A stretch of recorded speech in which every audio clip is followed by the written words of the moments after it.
NEET தேர்வு இல்லாத மருத்துவத்துறை சார்ந்த படிப்புகளுக்கு Vinayaka mission school of allied health sciences Chennai, Salem, Pondicherry. ऐसी एनर्जी जरूरतों के लिए 27 देशों से इंपोर्ट किया जाता था। वहीं आज भारत சுமார் 75க்கும் மேற்பட்ட நாடுகளில் இருந்து நமது எரிசக்தியை நாம் இறக்குமதி செய்து வருகிறோம்.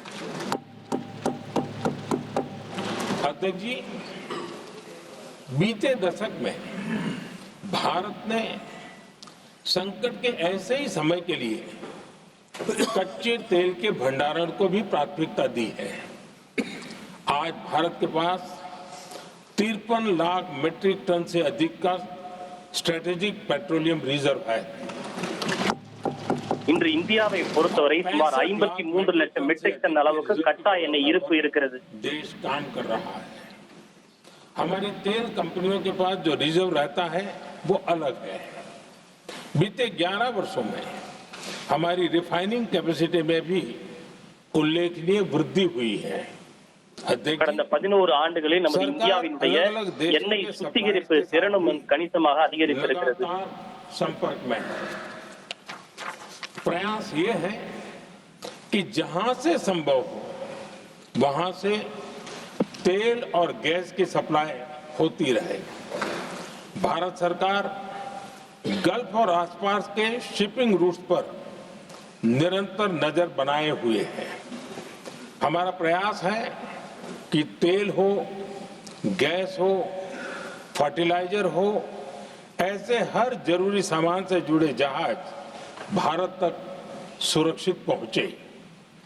हम अपने सभी वैश्विक सहयोगों के साथ எரிவாயு சிலிண்டராக இருந்தாலும் கச்சா எண்ணெயாக இருந்தாலும் உரங்களாக இருந்தாலும் அவை எந்த விதமான சிக்கலும் இன்றி இந்தியாவை வந்தடைய வேண்டும் என்பதுதான் நம்முடைய முக்கிய நோக்கம். ऐसे प्रयासों के कारण बीते दिनों हॉर्मुज स्ट्रेट में फंसे हमारे कई जहाज भारत आए भी हैं। ஹார்முஸ் ஜலசந்தி பகுதியில் சிக்கி தவித்துக் கொண்டிருந்த இந்தியாவினுடைய பல எண்ணெய் கப்பல் இந்தியா மேற்கொண்ட முயற்சியின் வாயிலாக பத்திரமாக இந்தியாவை வந்தடைந்திருக்கிறது. बहुत काम आ रही है।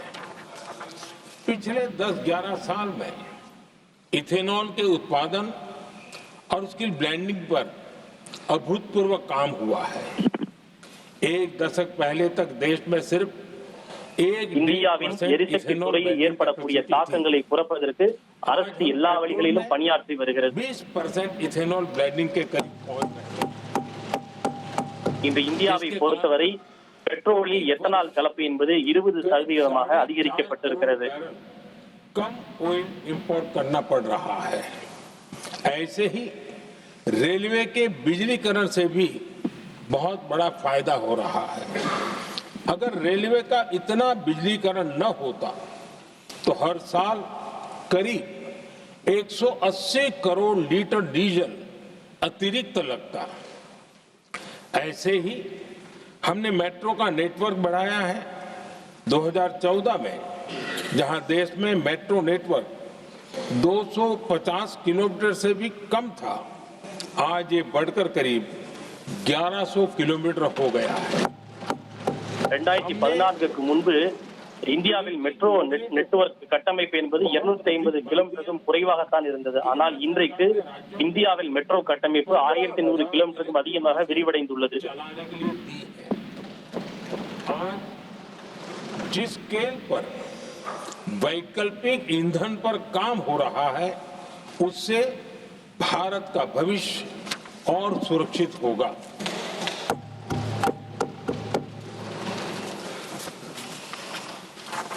आदरणीय अध्यक्ष जी, हम जानते हैं कि एनर्जी आज इकोनॉमी की रीढ़ है और ग्लोबल एनर्जी नीड्स को पूरा करने वाला एक बड़ा सोर्स वेस्ट एशिया है।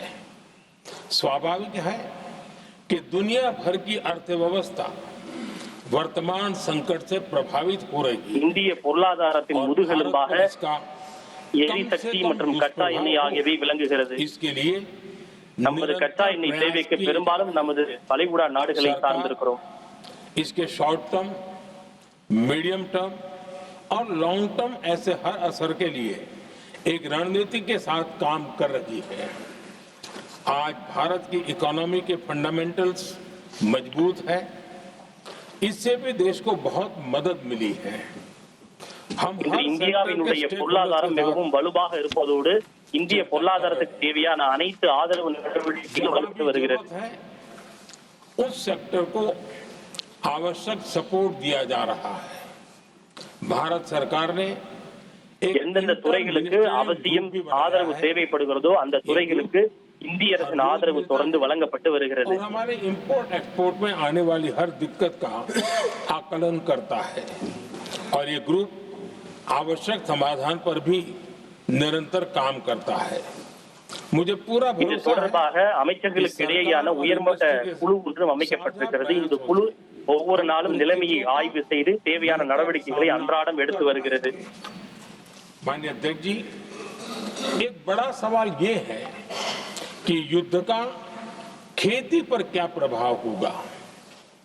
देश के किसानों ने हमारे अन्न के भंडार भर रखे हैं, इसलिए भारत के पास पर्याप्त खाद्यान्न है।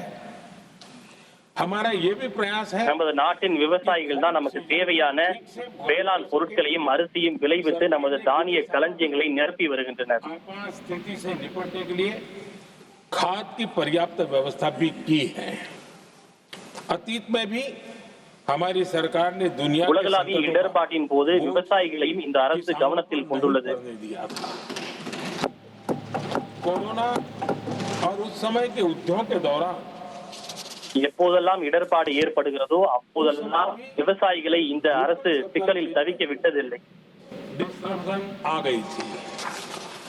दुनिया के बाजार में यूरिया की एक बोरी 3,000 रुपये तक पहुंच गई, लेकिन भारत के किसानों को वही बोरी 300 रुपये से भी कम कीमत में उपलब्ध कराई गई। கொரோனா பெருந்தொற்றின் காரணமாக உலக அளவில் விவசாயத்திற்கு தேவையான யூரியாவின் உரம் 3000 அளவுக்கு உயர்ந்த போது அதன் தாக்கம் இந்திய விவசாயிகளை பாதிக்கடையாமல் தொடர்ந்து முன்னுரிமை அளவில் கிடைப்பதற்கு இந்திய அரசு தொடர்ந்து நடவடிக்கை எடுத்தது. देश में 6 यूरिया प्लांट शुरू किए गए हैं। इससे सालाना 76 लाख मैट्रिक टन से अधिक की यूरिया प्रोडक्शन कैपेसिटी जुड़ी है। கடந்த சில ஆண்டுகளில் நாடு முழுவதும் 6 புதிய யூரியா உற்பத்தி மையங்கள் அமைக்கப்பட்டு அதில் தேவையான அளவுக்கு யூரியா உரம் உற்பத்தி செய்யப்பட்டு வருகிறது.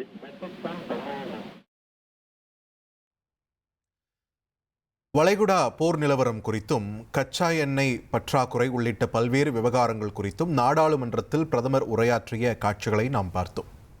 நீட் தேர்வு இல்லாத மருத்துவத்துறை சார்ந்த படிப்புகளுக்கு Vinayaka mission school of allied health sciences, Chennai, Salem, Pondicherry